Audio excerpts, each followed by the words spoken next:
할렐루야. 귀한 찬양 감사를 드립니다. 오늘은 말 대신 말씀을 담으라, 말 대신 말씀을 담으라 라는 말씀으로 함께 은혜를 나누고자 합니다. 우리는 지난주 서울시를 책임지는 한 시장님의 안타까운 죽음을 다들 보았습니다. 정치적 성향을 다 떠났어요. 한 사람이 개인이 스스로의 극단적 선택을 했다는 것은 참 가슴 아픈 일이 아닐 수 없습니다. 이 고인이신 이 박원순 시장님은 원래 인권 변호사 출신입니다. 가장 먼저 여성 인권에 대해서 관심을 가졌던 분으로 알려져 있습니다. 인권이라 함은 차별받지 않고 행복할 수 있는 권리를 뜻합니다. 그래서 당시 남자에 비해서 차별받았던 여성들의 행복을 위해서 변호하시고 또 운동을 일으키신 분으로 알려져 있습니다. 누구보다 여성 인권에 대해서 잘 알던 분이, 또 누구보다 여성들을 핍박했던 그 문제에 대해서 심각성을 느꼈던 분이 그 문제 때문에 넘어졌다는 사실이 충격으로 다가왔습니다. 게다가 스스로 목숨을 끊은 것은 젊은 세대들, 특별히 이 다음 세대들에게 좋지 않은 영향을 끼쳤다라고 생각을 할 수 있겠지요. 요 근래 국민의 지도자라고 하는 분들이 스스로 목숨을 끊는 경우를 자주 보게 됩니다. 가장 큰 이유가 있다면 본래 본인들이 말씀하신 것과는 다르게 살았던 모습들, 그것들이 드러났을 때 극단적인 선택을 했다는 것입니다. 많이 배우신 분들입니다. 그리고 많은 지식을 갖고 있는 분들이죠. 그런데 그 지식 때문에, 그 말 때문에 인기도 생기고 권력도 생기면서 잠재되어 있었던 욕망이 나오게 되고, 그 욕망은 결국 사람을 변질되게 만들어 버렸습니다. 오늘 본문에서 우리는 이런 한 명의 또 다른 모델을 발견하게 되는데요. 바로 사울이라고 하는 사람입니다. 어릴 때부터 하나님의 말씀을 알았고 당시 최고의 석학이었던 가말리엘의 제자였던 이 사울은 윤리와 도덕 그리고 구약에 있어서 해박한 지식을 가지고 있었습니다. 해박한 지식이라 함은 너무나 똑똑하고 너무나 말도 잘하고 많은 것들을 알 수 있다는 그런 뜻이겠지요. 그런데 그 사울의 행동을 보면 전혀 윤리적이지 못합니다. 스데반이라고 하는 사람을 돌로 쳐 죽이는 것도 모자라서 자신과 반대되는 생각을 가진 사람들을 잡아들이고 핍박을 하죠. 사도행전 8장 3절을 보니까 사울이 교회를 잔멸할세 각 집에 들어가 남녀를 끌어다가 옥에 넘기리라 라는 말이 나옵니다. 잔멸이라고 하는 단어를 사용하는데요. 이 잔멸이란 뜻은 다 쓸어버리다, 다 제거하다 그런 뜻입니다. 아무리 신앙이 달라도, 아무리 생각이 달라도 사람은 양심이란 게 있습니다. 그 양심이 있는데도 불구하고 사람을 다 쓸어버리고 죽인다? 이것은 생각과 행동이 다르다는 것을 우리에게 보여주고 있습니다. 게다가 사도행전 9장 1절을 보니까요, 사울을 일컬어서 살기가 등등하다라는 말로 표현합니다. 머리에는 많은 것들을 담고 있지만 실제 나오는 행동은 분노, 살기라는 것이죠. 머리에 담겨진 지식들이 이 가슴에 담기지 않았을 때 나오는 행동이라 우리는 생각할 수 있습니다. 여러분, 사람은 신기하게도요, 담겨진 것들이 밖으로 나오게 되어 있습니다. 고기를 좋아하는 사람과 또 채식을 좋아하는 사람들의 성격은 사뭇 다릅니다. 어릴 때부터 칭찬을 많이 듣고 자란 아이와 꾸중을 많이 듣고 자란 아이의 성향도 다릅니다. 마찬가지죠. 아침에 일어나서 기도로 시작한 사람과 아침에 일어나 트로트를 듣고 시작한 사람의 하루도 분명히 다를 것입니다.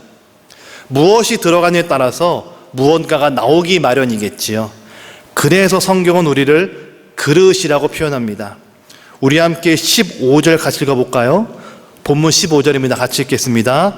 주께서 이르시되 가라, 이 사람은 내 이름을 이방인과 임금들과 이스라엘 자손들에게 전하기 위하여 택한 나의 그릇이라. 아멘. 하나님은 사울을 나의 그릇이다 라고 표현합니다. 여러분, 그릇에는 두 가지의 목적이 있죠. 첫 번째 그릇의 목적은 잘 담아야 됩니다. 두 번째 그릇의 목적은 잘 옮겨야 되겠죠. 그래서요, 우리 방금 읽은 15절을 보니까 사울을 일컬어 그 목적이 나타나고 있습니다. 어떤 목적이냐고 하냐면 내 이름을 이방인과 임금들과 이스라엘 자손들에게 전하기 위하여 라고 말합니다. 하나님의 복음을 잘 전하기 위하여 잘 전달하는 목적이 있기 때문에 하나님은 사울에게 복음을 담아 놓으셔야 되셨습니다. 그래서 하나님은 사울을 나의 그릇이다 라고 표현합니다. 잘 전하기 위해서 잘 담겨져야 된다는 것이죠. 원래 사울이라고 하는 그릇은 율법이 담겨져 있었습니다. 율법은 법, 지식 이런 뜻이겠죠. 하나님에 대한 지식이 사울 안에는 가득 차 있었습니다. 하나님에 대한 지식이 담겨져 있었는데 그래서 아는 것도 많고 지식도 많고 말도 잘하는데 가장 중요한 하나님이 빠져 있었기 때문에 다른 것을 채우게 되죠. 하나님이 빠진 열심은 결국 죄로 이어지게 됩니다.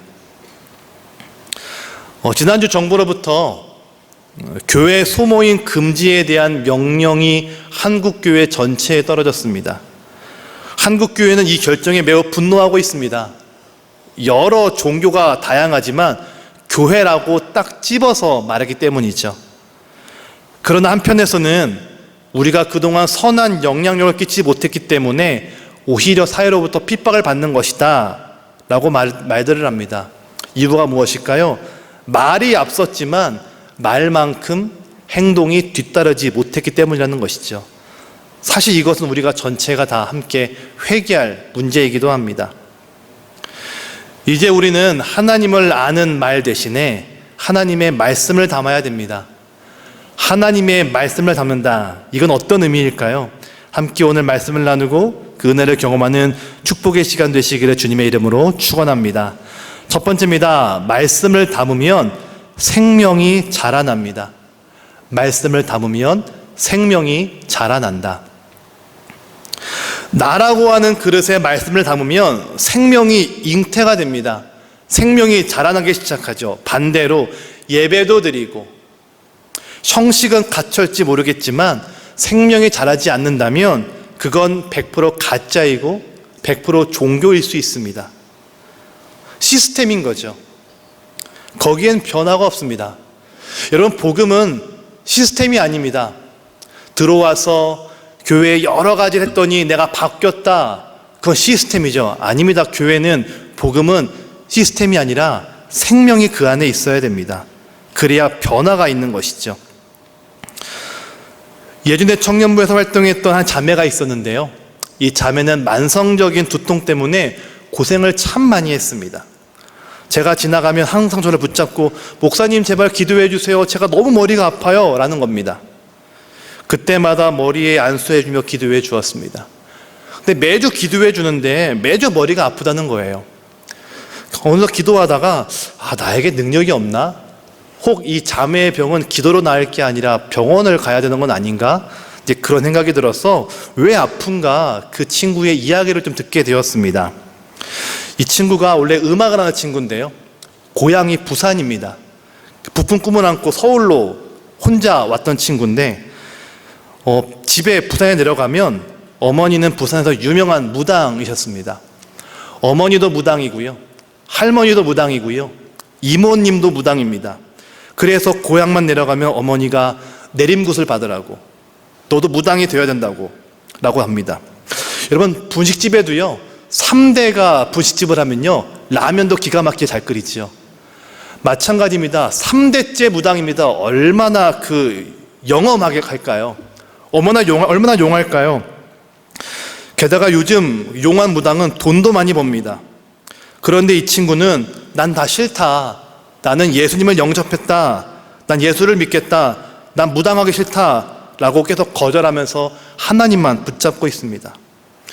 무당에게는 귀신이, 악령이 있다면 우리에게는 능력이 되신 성령님이 계시죠.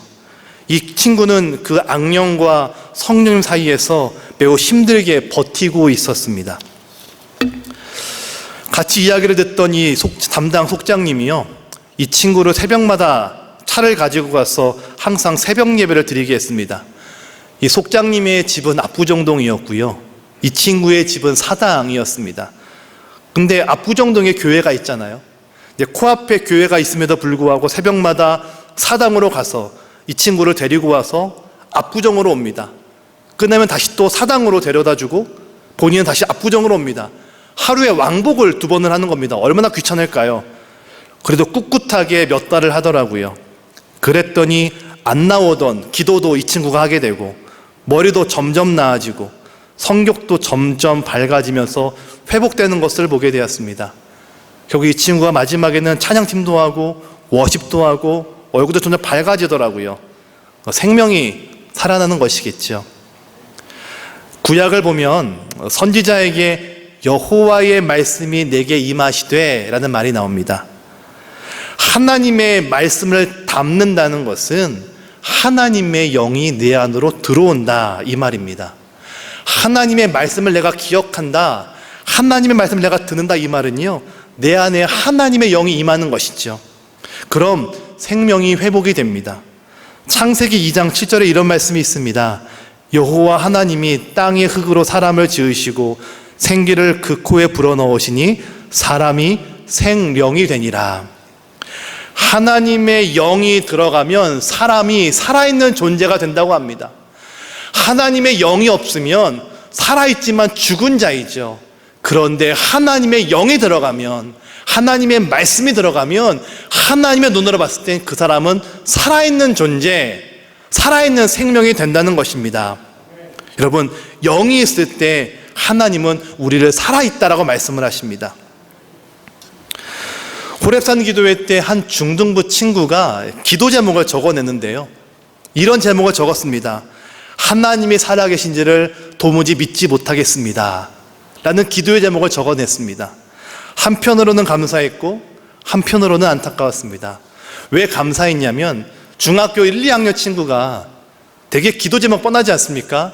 학교 잘 가게 해주세요, 시험 잘 보게 해주세요, 뭐 그런 기도 제목인데 하나님이 살아있는지를 도무지 믿지 못하겠답니다. 참 철이 들었다라는 생각을 하면서 감사했습니다. 한편으로는 안타까웠습니다. 어떻게 하면 이 친구가 하나님 만날 수 있을까? 어떻게 하면 하나님을 경험할 수 있을까? 어떻게 기도할까? 그런 마음이 들었습니다. 여러분, 요즘 신앙생활 하시면서 혹시 마음이 강팍해지고 답답함을 느끼지 않으시나요? 혹시 그런 분이 이 중에 계시다면 여러분들을 주님의 이름으로 축복을 합니다. 여러분, 지금 이 시대에 예수 믿는 것 자체가 되게 어렵고 부담스럽고 힘든 시대 아닐까요? 그런데 그동안의 우리의 신앙은 성전에 모이는 신앙이었습니다. 그냥 모여서 예배하고 같이 밥 지어 먹고 같이 이야기 나누고 같이 시간을 보내는 것이 우리 신앙의 척도였습니다. 그런데 이제는 모이는 것을 넘어서 말씀을 가까이 하셔야 됩니다. 하나님의 말씀을 듣고 하나님의 말씀을 보고 그 말씀을 되새기며 그 말씀을 붙잡고 기도하는 신앙이 됐을 때 그 안에 생명이 잉태가 되고 생명이 회복이 되며 하나님의 은혜가 내 안으로 밀고 들어오게 된다는 것이죠. 사랑하는 여러분, 말씀을 담을 때 꼭 3가지의 기, 3기를 기억하십시오. 따라해 보실까요? 기대하라, 기억하라, 기도하라. 다시 한번요. 기대하라, 기억하라, 기도하라. 말씀을 통해 나를 바꾸실 그 하나님을 기대하십시오. 또 살아가는 매 순간 내 가슴에 담아두셨던, 내 마음에 담아놓으셨던 그 하나님의 말씀을 기억하십시오. 그 기억한 말씀을 붙잡고 기도하십시오. 그럼 나를 향한 하나님의 생명이 놀랍게 나를 회복시켜 줄 줄로 믿습니다. 여러분, 말씀이 나를 회복시키십니다. 말씀이 임하면 내 안에 생명이 임하게 되고, 말씀이 임하면 그 안에 생명의 불이 임하게 될 줄로 믿습니다. 이 말씀 굳게 붙잡고 하루를 살아가시는 저 여러분 되시기를 주님의 이름으로 축원합니다. 2번째입니다. 말씀을 담으면 소망이 생깁니다. 말씀을 담으면 소망이 생깁니다. 여러분, 요즘 혹시 살맛이 나십니까? 살맛 나시나요? 제가 설교를 준비하면서 이 질문을 드리면 아마 한 분도 아멘이라고 말씀 안 하실 것 같다 생각했는데요. 역시나 마찬가지시군요. 살맛 나십니까? 성경을 보면요, 살맛 나지 않은 사람들이 참 많이 나옵니다. 전 대표적으로 요셉이라고 생각을 합니다. 요셉은 형들 때문에 아무 이유 없이 매맞고 쫓겨나고 욕먹고 심지어 팔려가기까지 합니다. 그런데 성경을 보니까요, 요셉을 일컬어서 하나님과 함께한다라고 성경은 이야기합니다. 창세기 39장 2절입니다. 여호와께서 요셉과 함께 하심으로 그가 형통한 자가 되어 그의 주인 애굽 사람의 집에 있으니. 무슨 말일까요? 억울한 마음을 가지고 주님께 가까이 갔더니 하나님이 그를 형통하게 하셨다라고 말합니다. 뭐 이런 것이죠. 하나님, 저 되게 억울합니다. 저 형들이요, 저를 팔아먹었습니다.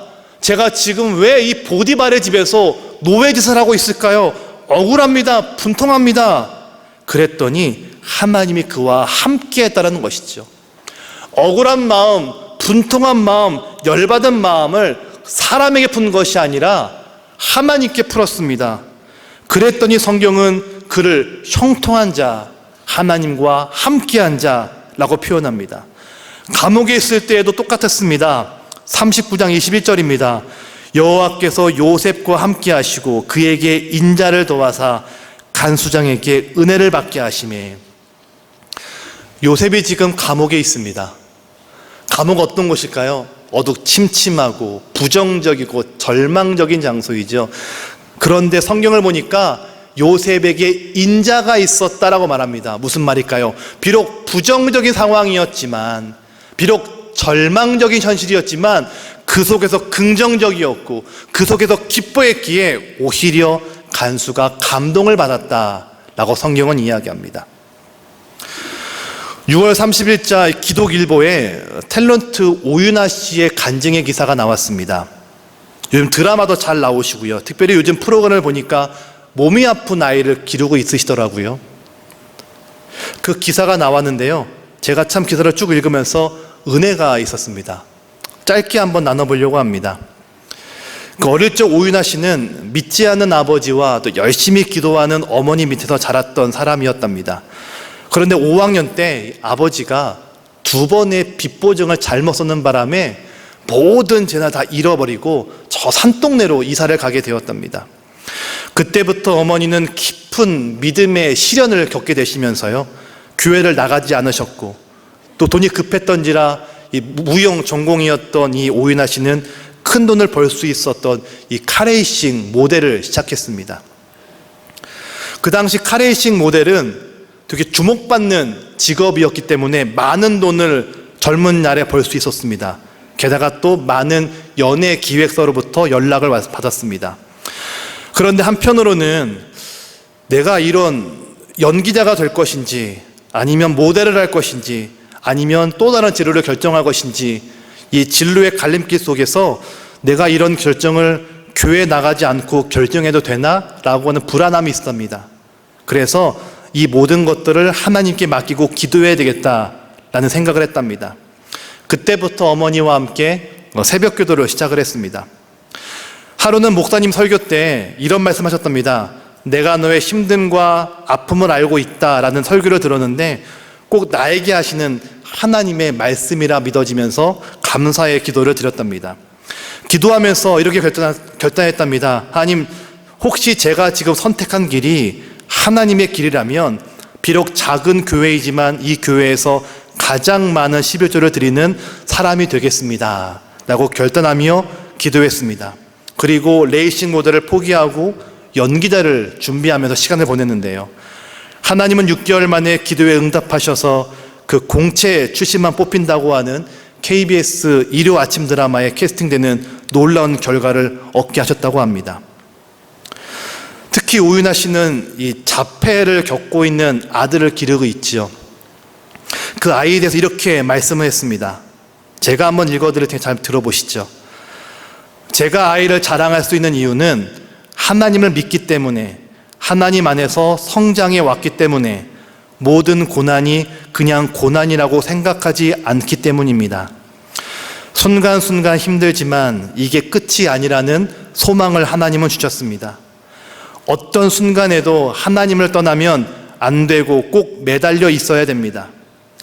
하나님이 저희를 떠난다고 생각하는 건 사탄의 생각입니다. 아픈 일이 많지만 감사함으로 하나님께 나아가면 지금 겪고 있는 모든 고민을 하나님이 일하실 줄로 저는 확신합니다. 여러분, 예수 믿는 사람이 강력한 이유는 하나님께 소망을 두고 있기 때문이죠. 참 그 기사가 저한테는 은혜가 되었습니다. 제가 이 아이를 자랑할 수 있는 이유는 하나님을 믿기 때문이고 하나님 안에서 성장해 왔기 때문에 이 고난이 그냥 고난이 아니라고 저는 생각합니다. 아이가 이 오이나시보다 크더라고요. 그리고 점점 더 아이의 병세도 약화되고 얼마나 그 가운데 힘들었을까요? 그런데 그 모든 고난이 아니라 그 속에 하나님의 뜻이 있음을 믿었기에 버티고 견뎠더니 지금은 함께 웃을 수 있다라고 고백했습니다. 이 오윤아 씨가 SNS에 올린 성경 구절이 있는데요. 고린도전서 10장 13절입니다. 사람이 감당할 시험 밖에는 너희가 당한 것이 없나니 오직 하나님은 미쁘사 너희가 감당하지 못할 시험 당함을 허락하지 아니하시고 시험 당할 즈음에 또한 피할 길을 내사 너희로 능히 감당하게 하시느니라. 고난이 오지만 하나님이 피할 것을 우리에게 내어주셔서 우리를 감당케 하십니다. 하나님이 소망이기 때문에 그렇죠. 그래서 우리는 하나님께 꼭 붙잡혀 있어야 됩니다. 하나님이 소망이기 때문입니다. 세상의 어떤 말이나 어떤 사상이나 어떤 철학이나 우리 가슴에 담아놓아도 결국 그 마지막은 죽음이고 절망이고 실패입니다. 사람들의 화려한 말이 있습니다. 그 말을 들으면 꼭 이 나라가, 이 세계가 금방 유토피아가 될 것 같습니다. 그런데 여러분, 속지 마십시오. 그 모든 철학과 모든 사상과 모든 이론과 모든 말의 끝은 절망이고 실패이고 죽음입니다. 그러나 하나님의 말씀을 담고 있으면 그 주님께서 소망 되어주시고 주님께서 피할 길을 내어주셔서 감당할 힘을 주시고 견딜 능력을 주셔서 우리 안에 행복의 길로 우리를 이끌어 줄 줄로 믿습니다. 여러분, 하나님의 말씀을 담으십시오. 하나님의 말씀을 우리 가슴에 담아 놓으십시오. 지금은 말씀을 들을 때입니다. 지금은 말씀을 담을 때입니다. 그때 비로소 우리에게 소망이 생길 줄로 믿습니다. 마지막 세 번째입니다. 말씀을 담으면 복음적 선택을 할 수 있습니다. 말씀을 담으면 복음적 선택을 할 수 있습니다. 사울은 하나님을 향한 열심이 있었지만 정작 중요한 하나님을 잃어버렸습니다. 그랬더니 사람을 죽이는 것에 대해서도 무뎌지게 되죠. 율법이 신앙의 옷을 입고 사울을 속여버린 것입니다.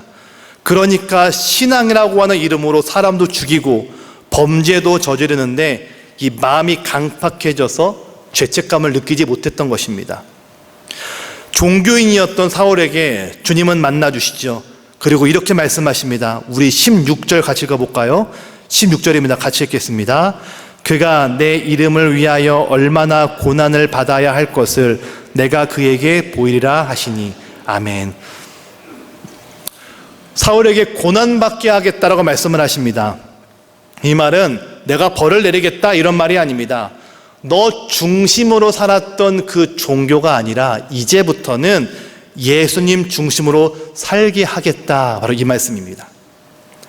예수님을 중심으로 살아간다라는 것은요, 선택의 체계를 세워나간다 이런 뜻입니다. 바로 선택의 체계. 무슨 말일까요? 가장 중요한 것과 덜 중요한 것을 알게 하신다는 것이죠. 가장 중요한 것과 덜 중요한 것. 예수님께 율법사가 와서 묻습니다. 선생님, 율법 중에서 어느 계명이 가장 큽니까? 예수님 말씀하시죠. 네 마음을 다하고 목숨을 다하고 뜻을 다하여 주 너희 하나님을 사랑하라 하셨으니 이것이 크고 첫째 되는 계명이요 둘째도 그와 같으니 내 이웃을 내 자신같이 사랑하라. 첫째는 하나님을 사랑하는 것, 둘째는 이웃을 네 몸처럼 사랑하는 것이라고 말씀하십니다. 첫째가 있고요, 둘째가 있습니다. 셋째가 있고 넷째가 있겠죠. 무슨 말일까요? 가장 중요한 것과 덜 중요한 것이 있다는 얘기입니다.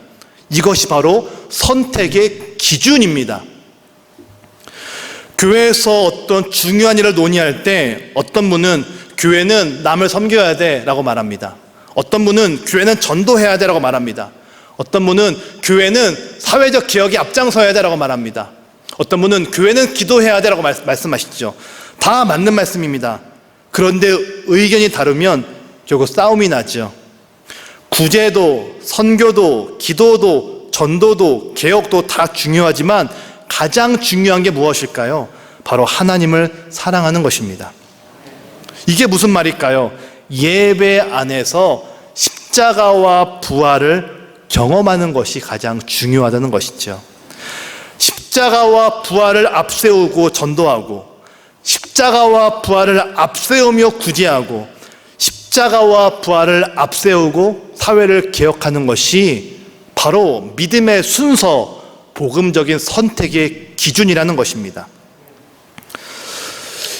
여러분, 여기까지 오시면서, 오늘 교회 오시면서 얼마나 많은 고민과 얼마나 많은 생각을 하셨나요? 아마 많은 생각이 있으셨을 것입니다. 교회를 가야 되나 말아야 되나.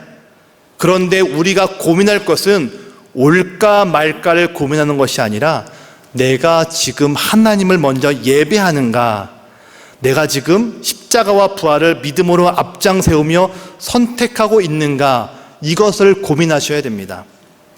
주님은 우리에게 첫째, 둘째, 셋째 순서를 주셨죠. 우린 그 순서대로 가장 먼저 하나님을 사랑하고 가장 먼저 하나님을 예배하는 것을 우선으로 두는 것이죠. 주신 순서대로 가장 중요한 것을 놓치지 않았을 때 그때 믿음이 성장하고 하나님을 경험하며 생명을 잉태하는 것일 줄로 믿습니다. 많은 분들이 코로나에 대해서 걱정을 하십니다. 그래서 교회가 그 책임의 일부를 져야 된다라고 생각도 하시죠. 그런데 어제 중앙일보의 기사를 보니까요, 확진자가 나왔다고 하는 수원의 한 교회를 조사해 본 결과 함께 예배드렸던 9,000명의 사람들이 모두 음성으로 판명을 받았습니다. 교회에서는 정말 열심으로 방역을 최선을 다했고요, 참여한 모든 성도들은 다 마스크를 쓰고 예배했더니 아무 일도 일어나지 않았다는 것입니다. 여러분, 우리는 고민할 것이 따로 있습니다. 와야 돼? 말아야 돼? 모여야 돼? 그게 아니라 정말 나는 하나님을 진심으로 예배하고 있는가? 난 정말 하나님을 사랑하고 있는가? 십자가와 부활이 가장 우리의 선택에 기준되고 있는가? 이거를 고민하시고 생각하시고 선택했을 때 그때 비로소 하나님의 능력이 내 안에 임하고 하나님의 은혜를 경험하게 되며 살아계신 그 하나님을 경험하게 될 줄로 믿습니다. 이 말씀을 굳게 붙잡고 이번 한 주간 말씀을 담으며 생명을 회복하고 변화를 꿈꾸는 저와 여러분 되시기를 주님의 이름으로 축원합니다. 같이 기도하겠습니다. 주님, 감사합니다. 말씀이 부족한 이때에 하나님의 말씀을 내 가슴에 담아가는 우리가 되기 원합니다. 로고스의 말씀이 아니라 나를 향한 하나님의 말씀을 우리 가슴에 담아 기대하고 기도하며 기다리는 거룩한 주의 백성들 다 될 수 있도록 인도하여 주셔서 말씀 속에서 생명이 회복되고 말씀 속에서 소망을 붙잡고 살아가는 거룩한 주의 백성들 다 될 수 있도록 주여 우리와 함께하여 주시옵소서. 예수님의 이름으로 기도드립니다. 아멘.